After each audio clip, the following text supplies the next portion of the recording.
Oke guys, welcome back to Daily Charting with Toshi, di mana kita akan daily chart your favorite cryptocurrencies. Oke, dan sekarang kita masuk ke DCWT sesi pertama, di mana kita akan membahas mengenai Bitcoin dan Ethereum. Ya, buat lo yang pengen pair favorit lo dibahas di DCWT sesi kedua, boleh komen di bawah. Apabila cukup banyak demandnya, kita akan masukkan ke DCWT sesi kedua. Kita bisa di sini terjadi koreksi tipis sebesar 0,29% ke angka atau lebih tepatnya ke market cap di 2,35 triliun US dollars dengan peningkatan Bitcoin dominan sebesar 0,01% dan peningkatan volume sebesar 55,7%. Koreksinya kecil bang, iya benar. Tetapi kita bisa lihat di sini apa yang terjadi dengan Bitcoin. Yang terjadi dengan Bitcoin adalah dia gagal mempertahankan MA20 sebagai support, ya. Nggak percis, tapi mirip seperti di sini, ya. Reclaim, gagal mempertahankan, dan bisa jadi terjadi seperti ini lagi, ya. Jadi kita lihat hari ini karena hari ini tuh sangat mirip seperti di sini nih, ya.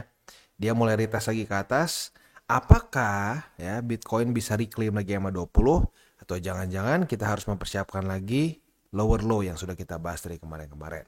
Ya karena jangan sangat jelas kemarin itu dia kena apa ya di sini ya? Dia kena satu resisten yang kuat ya. Dia kena di 65.463. Gua lihat langsung ya, wah dia retest des.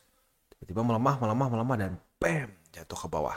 Gitu. Jadi jelas ya ini reject oleh 65.463 dan MA50 dan juga si MA50 sudah semakin mendekat ya. Dua resisten ini sepertinya mengerikan. Jadi makanya kenapa gue bilang jangan FOMO, jangan beli waktu lagi rally ya, belilah saat waktu dia koreksi. Gitu jelek-jeleknya nih ya. Wah, lanjut nih.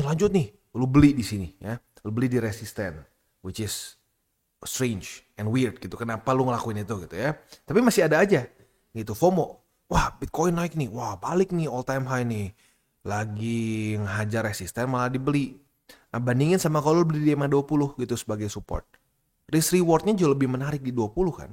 Walaupun tembus sekarang, lu pun sampai nyangkut lebih mending dibandingin orang-orang beli di resisten. Yang berharap dia lanjut lagi naik ke atas. Nah itu mentalitas harus kita tinggalkan. Tinggalkanlah FOMO. Tinggalkanlah buy waktu dia ngepump. No, buy itu minimal dia lagi koreksi tipis. Itu minimal ya. Lebih bagus lagi kalau koreksi dalam. Gitu. Jadi lagi-lagi buat para newbies jangan beli waktu ngepump. Jangan beli waktu ngepump. Belilah waktu koreksi ya. Nah, pertanyaan selanjutnya adalah lagi-lagi ya seperti yang gue bilang.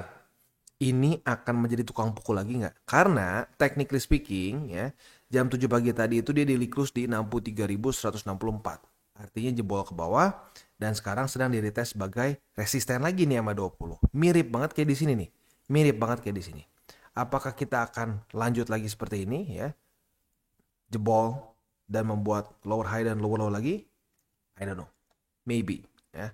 Nah, buat lo mungkin masih baru di sini dan ngerasa kemarin ini momentum bullish nih, udah mau reversal. Gua akan sekali lagi ngasih tahu kenapa gua pribadi biasnya itu masih cenderung bearish, walaupun tetap akumulasi ya. Gua nggak berhenti akumulasi, gua tetap akumulasi, tapi dengan peluru yang lebih kecil ya, setengahnya. Gitu. Jadi misalkan lo biasanya $100, gue jadi cuma $50 begitu. Karena kenapa? Gue merasa secara monthly ya, dia itu masih sangat overbought ya. Kalau kita lihat ada Bollinger Band-nya, sebentar ini Trading View kadang-kadang suka ngajak ribut ya. Bollinger Band-nya kita bisa lihat di sini dia itu ya masih sangat dekat dengan upper band. Itu yang pertama. Dan yang kedua apa? Yang kedua itu adalah ini tuh sudah 7 bulan sebelumnya. 1, 2, 3, 4, 5, 6, 7 ya. 7 bulan baru koreksi satu candle aja. Loh terus emang kenapa bang? Nggak pernah gini gitu. Ya lu lihat aja ya. Di 2020 ya saat bull market cycle kemarin. Ini nggak usah 7, ini cuma 6. 1, 2, 3, 4, 5, 6 ya. 6 candle monthly naik berturut-turut. Udahnya koreksi berapa? Koreksinya itu sampai ke 50%. 50, wih sorry ini salah tarik. Dari sini ya, tarik ke sini, 55%an lah ya. Kebayang nggak? sebesar ini. 6 bulan aja. Kita ini udah 7. 7 bulan masa baru sekali koreksinya cuma segini aja. Itu satu hal yang salah satu yang bikin gua ngerasa ini butuh koreksi lebih dalam. Yang kedua adalah di weekly. Di weekly MA8 seperti yang gue bilang sudah tembus kemarin. Ya, MA8 tembus, sudah ke bull support band ya. Cukup nggak bang? Cuma segini cukup nggak retestnya nih? Nah, beberapa orang ngerasa, udah nih bang, udah kena retest nih, udah waktunya naik lagi. Permasalahannya apa? Permasalahannya itu sering juga terjadi seperti itu ya. Udah nih, udahlah cukup segini, nggak perlu lagi. Ujung-ujungnya apa? Retest lagi. Ya. Lalu kalau yang lebih kelihatan lagi tuh di sini ya, kayak di mana lagi? Nah sini nih, udah cukup segini aja, lanjut lagi ke atas. Taunya apa? Bahkan jebol, gitu. Dan sekali lagi concern utamanya adalah dia itu sudah berapa lama nggak retest gitu loh sebelumnya ya. Kalau kita cek di sini, terakhir retest di sini ya, itu sampai sekarang itu 196 hari gitu loh. Jadi bisa dibilang cukup banyak evidence-nya bahwa Bitcoin bisa lanjut koreksi lagi, mungkin akan lebih lama di dalam daerah sini. Semoga nggak jebol. Ya, itu harapan gue, semoga nggak jebol dari bull support band. Dan nggak sering juga kayak gini nih. Ke bawah, retest dikit, ke reject oleh MA8 seperti di sini nih. Contoh. Retest, ke reject, retest lagi dan bahkan jebol. Itu yang gue takutin. Kayak di sini juga nih. Udah mau retest, ke reject MA8, jebol. Jadi ada aja senario kayak gini nih. Jangan-jangan dia naik dulu bentar nih.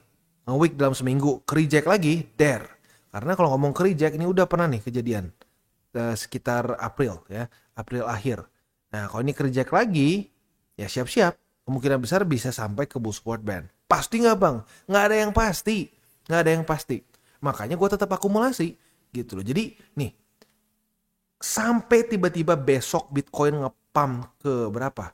100.000 pun gue tenang. Gue udah profit gila gitu loh. Di daerah sini gue udah pasang gitu loh. Tapi mungkin nggak sebesar kayak gue pasang dulu di sini. Gue pasang dulu di daerah sini ya. Ataupun di daerah sini gitu ya. Jadi nggak usah khawatir, gue pribadi ini mau naik turun, kondisinya seperti apapun, gue profit. Udah profit. Nah harusnya kayak gitu. Trader itu siap dengan semua skenario. Trader tuh bukan nih, banyak orang berpikir trader jago tuh kayak gini. Wah lihat nih di sini ya, kita all in di sini, udah gitu naik ke atas ya. Udah langsung TP semua gitu. Enggak. Trader yang hebat itu apa? Trader yang bisa tetap profit dalam keadaan apapun. Ini mau naik silahkan, gue udah profit, makin profit. Ini turun, gue masih ada peluru buat akumulasi. Gitu. Jadi kayak apa ya? Mungkin ya gara-gara kebanyakan lihat iklan kali ya, iklan di YouTube. Wah lihat nih, hanya dengan trading beberapa bulan saya bisa membeli Lambo, saya bisa membeli McLaren, saya bisa beli kentut lah, ya. Nggak ada kayak begitu-begitu, ya. Nggak ada ceritanya orang, saya hanya trading dalam beberapa bulan, rumah saya sekarang kayak dulu tuh ya iklan apa yang depannya B, belakangnya O ya, rambutnya rambut badai itu dulu ya, buat lu yang mungkin emang sering trading dari dulu tahu tuh ya iklan apa. Wah lihat rumah saya begini, taunya apa? Iklan. Dia bilang enggak, gue susah katanya, gue gak ada duit katanya, gue cuma jadi cuma jadi model aja katanya. Jadi lagi-lagi ya jangan gampang kemakan sama iklan-iklan seperti itu. Real investing is boring, a lot of pain gitu ya. Painnya apa ya? Lu ya terutama buat orang-orang yang suka belanja gitu ya. Kalau gue pribadi, gue orang yang cenderung frugal living lah sebenarnya ya. Gitu frugal living. Gue nggak terlalu banyak kepengen yang aneh-aneh. Gue nggak kayak gatel pengen belanja. Nah mungkin buat lu yang memang pengen belanja, suka belanja lah gitu ya, hobi belanja, ya jadi painful gitu. Aduh harus invest. Ya tapi aslinya kayak gitu ya. Dunia investasi yang sesungguhnya itu ya lu harus berkorban, lu harus makan waktu yang gak cepet gitu loh. Gak ada yang sebulan 2 bulan kaya, sebulan 2 bulan tiba-tiba kaya, itu dengan gampang bulan depannya miskin. Karena kenapa? Udah pasti mereka dalam tanda kutip berjudi di market. All in di satu titik dia, wah gue profit. Udahnya apa? Ada setannya. Wah gila, gue sekali aja begini udah profit ya. Coba lagi lah, hajar lagi, all in, mampus mati ya. net worth-nya dari lumayan jadi hancur lagi. Itu terjadi. Dan itu bahkan teman satu pun ada yang seperti itu. Wah, berhasil nih meme coins, dapat berapa ratus juta. Wah, foya-foya. Nggak sampai setengah tahun, udah ya hilang semuanya. Nol lagi, gitu loh, nol lagi. Jadi lagi-lagi yang paling penting adalah apa, mindset lu dulu. Mindset lu dulu, time in the market instead timing the market ya. Kita nggak ada yang pernah bisa tahu kapan titik spesifiknya di mana dia akan bounce dan seterusnya ya. Tetapi kita bisa kita bisa beranalisa, kita bisa memberikan beberapa skenario gitu ya. Tugas kita adalah sebagai seorang investor dan trader adalah apa? Ya, mempersiapkan portofolio kita gak hancur kalau sampai salah satu dari 3 skenario itu terjadi. Ya, skenario bullish, bearish maupun sideways gitu. Nah, itu baru trader yang hebat. Itu sounds boring tapi ya itu faktanya gitu loh. Yang membuat gue bisa profit belasan ribu, bukan belasan, bahkan puluhan ribu dari porto gue tuh apa? Karena gue jaga resiko. Jaga resiko, berpikir jangka panjang. Gak pakai uang panas. Ya itu apa? 3 golden rule itu. Itu. Jadi lagi-lagi ya jangan termakan oleh iklan-iklan yang lu lihat di YouTube. Ya sekarang paling banyak di YouTube ya. Di TV dulu ada tapi nggak banyak lah ya. Ya di YouTube banyaknya. Wah, saya hanya dalam beberapa bulan saja menghasilkan berapa miliar gitu ya. Wow, luar biasa gitu ya. Luar biasa bullshit gitu menurut gua ya. Oke, next kita masuk ke indeks dolar. Indeks dolar itu kondisinya ya masih belum terlalu banyak perubahan sih ya. Tetapi yang sedikit concerning adalah daerah 104,84 ya. Apakah ini akan menjadi support? Karena walaupun kemarin ngedrop, secara garis besarnya masih higher high, higher low, higher high, higher low, higher high, higher low, higher high ya. Masih belum terbentuk higher low gitu loh. Paling kalau mau dibilang, "Bang, ini mungkin gak double top." Bisa lah lu sebut double top ya. Tetapi dia masih belum terjadi apa? Belum terjadi breakdown di 104,84. Kalau sampai dia breakdown, nah ini berarti legit udah konfirmasi double top gitu. Itu harapan kita. Semoga beneran terjadi double top dan mulai berubah reversal, membuat lower low, lower high, lower low, lower high. Karena kita butuh indeks dolar yang melemah kalau kita mau Bitcoin atau kripto semua kembali menguat. Begitu ya. Bitcoin dominance ya masih mirip-mirip seperti kemarin, dia retest kayak 20 lagi sebagai resisten. Kalau sampai dia berhasil reclaim ya berarti ada kemungkinan ya reversal gitu, benar-benar reversal ya. Tapi kalau ternyata jebol dan turun lagi bahkan sampai membuat lower low, berarti ini fake out begitu ya. Tapi ini masih ada kesempatan sih buat dia bisa reclaim lagi ya. Buat yang para newbies jangan sampai ketukar, ini Bitcoin dominance ya, bukan Bitcoin USD. Ini pair yang berbeda ya. Oke. Next kita geser ke news. News ini ya SEC ya. SEC seperti biasa tidak bisa berhenti untuk mensu segala sesuatu yang berhubungan dengan kripto. Ya kalau menurut gue pribadi si Gary ini udah ada sedikit kayak dendamku semat ya, karena dia ngerasa mungkin dipermalukan kali ya. Gitu karena ya kesannya semua effort dia gagal lagi gitu ya. Effort untuk malak gagal ya, effort untuk mengalahkan bahkan cuma Ripple gitu kesannya dibandingkan dengan apa ya. Ya lihat sendiri lah. Ketemu BlackRock akhirnya takut. Ya, ketemu Ripple kalah mulu gitu ya. Jadi ya kayak membabi buta. Semoga si Gary ini diganti ya. Karena menurut gue dia udah tidak objektif lagi ya. Next kita geser ke analisa di Twitter. Bang, mungkin gak kayak gini bang? Bisa, tidak ada yang tidak mungkin di kripto tuh ya. Bukan cuma di kripto, di apapun tidak ada yang tidak mungkin ya. Tetapi kalau kita lihat dari statistik sebelumnya ini apa ya? Sebelum halving dia belum di all time high. Sini belum nih. Sebelum halving belum all time high. Kali ini kita tuh punya 2 event yang berdekatan dan dua-duanya membuat hype Bitcoin. ETF spot Januari thread naik, udah mulai lemah nih. Udah mulai buying the rumor and selling the news. Kena hype halving. Naik lagi. Nah, jadi kalau secara logikanya ya, apakah akan sama seperti di sini? Berbeda. Karena di sini mereka cuma ada halving aja. Di sini ada ETF spot, BlackRock lagi ya, the biggest asset manager in the world. Jadi kalau menurut gua kita nggak bisa bilang ini sama percis dengan yang di sini ya. Karena halving kita kali ini tuh spesial pakai telur, dapat ETF dari BlackRock gitu ya. Jadi kalau menurut gue sih kita jangan bilang pasti, nggak ada yang pasti ya. Tapi kita harus siap dengan kalau sampai Bitcoin koreksi lebih dalam dulu ya. Jelek-jeleknya sampai mana bang? Kalau kita ngomong jelek-jeleknya banget, seperti yang terjadi di sini lah ya 50% gitu. Kalau mau bilang berarti 50% tuh sekitar 30 ribuan. That's the worstnya. That's the worst. Berarti di daerah sini gitu ya. Nah, seperti yang gue bilang, kalau kita mempersiapkan skenario terburuk, kita jadi tidak akan kaget kalau sampai kejadian. Itu yang parah itu kalau kita nggak siap dengan skenario itu ujung-ujungnya terjadi. Nah, lu KO begitu ya. Economic calendar hari ini belum ada apa-apa ya karena sesuai dengan pembahasan kemarin nggak ada apa-apa. Besok akan ada crude oil inventory ingat gue ya. Besok yes akan ada crude oil inventory, sisanya hanya bintang 2 dan bintang 1 saja ya. Oke. Jadi kurang lebih seperti itu, selanjutnya kita akan masuk ke buy limit. Tetapi sebelum kita masuk ke buy limit, gue akan disclaimer dulu bahwa semua konten dari TCI bukanlah financial advice. Ini semua bentuknya adalah edukasi. Lalu bagaimana cara untuk mendukung TCI? Ada banyak caranya. Lu nge-like video gue aja dan nge-share ke teman-teman lu yang bingung mengenai kripto, udah capek kena grup-grup sinyal berbayar yang gak jelas gitu ya. Itu udah sangat membantu ya. Dan selain dari itu juga kalau lu pengen lebih membantu lagi, lu bisa menggunakan link referral kita di bawah, which is itu optional ya. Dan gue yakin lu pasti ketemu salah satu exchange yang lu suka karena kita itu kerjasama dengan 30 exchange lebih dan top 10 dunia kita banyak banget kerjasama seperti Gate.io, Maxi, Binance dan seterusnya ya. Sekarang kita akan dengar dulu pesan-pesan dari sponsor kita pada hari ini. Oke, today's video is brought to you by Bybit. Dan Bybit sedang ada event SEA Games kompetisi trading derivatif. Ya, kita bisa mendapatkan hadiah sampai 1,9 miliar rupiah ya, alias 120 ribu USDT dengan kurs 16 ribu biar gampang hitungnya ya.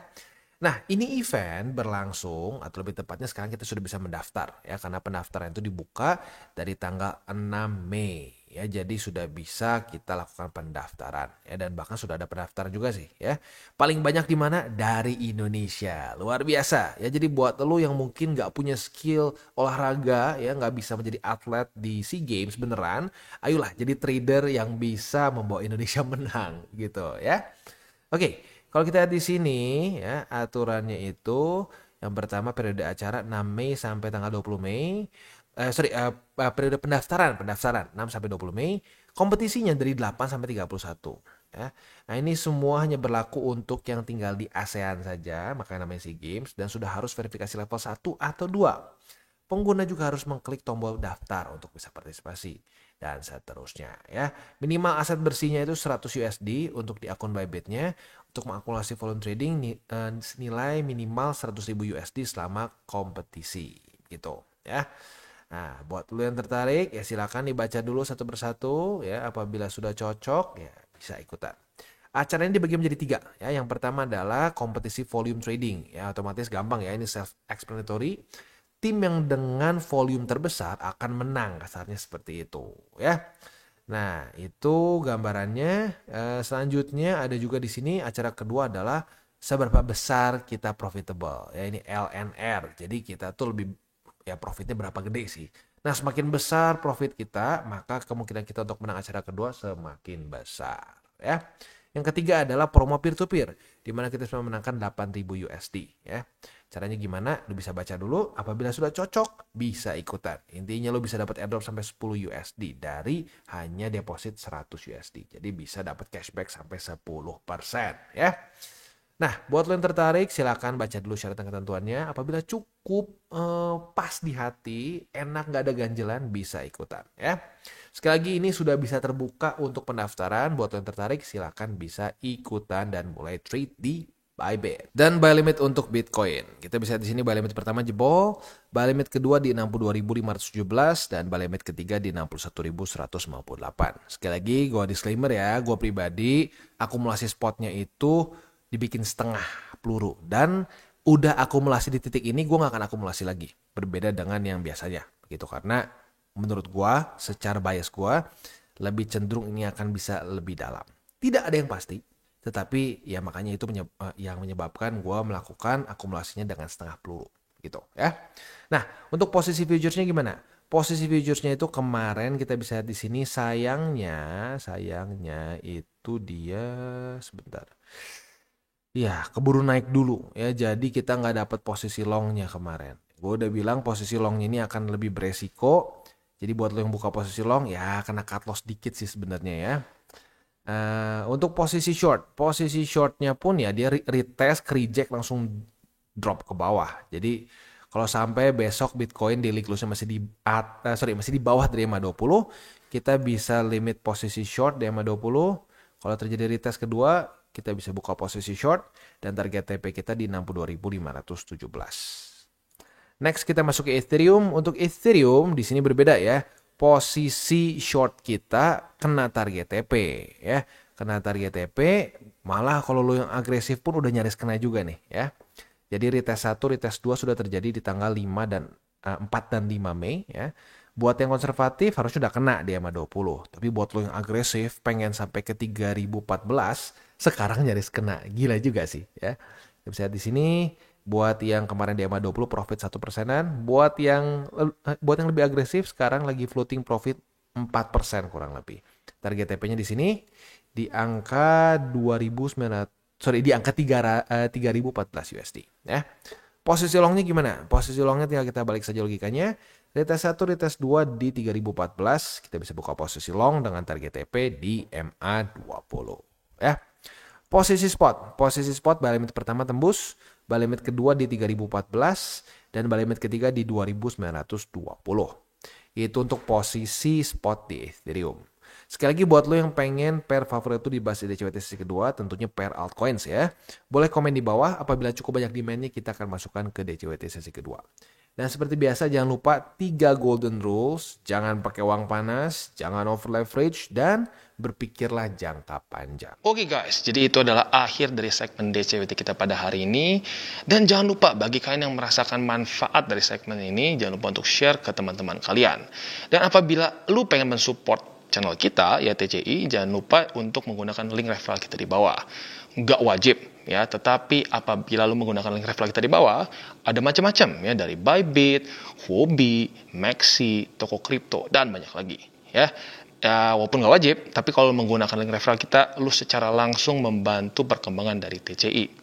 Dan satu lagi, jangan lupa juga untuk join Telegram group kita, di mana kita bisa ngobrol-ngobrol santai mengenai dunia cryptocurrency secara 2 arah. So, jangan lupa untuk like, subscribe, click the bell icon, and see you on the next video.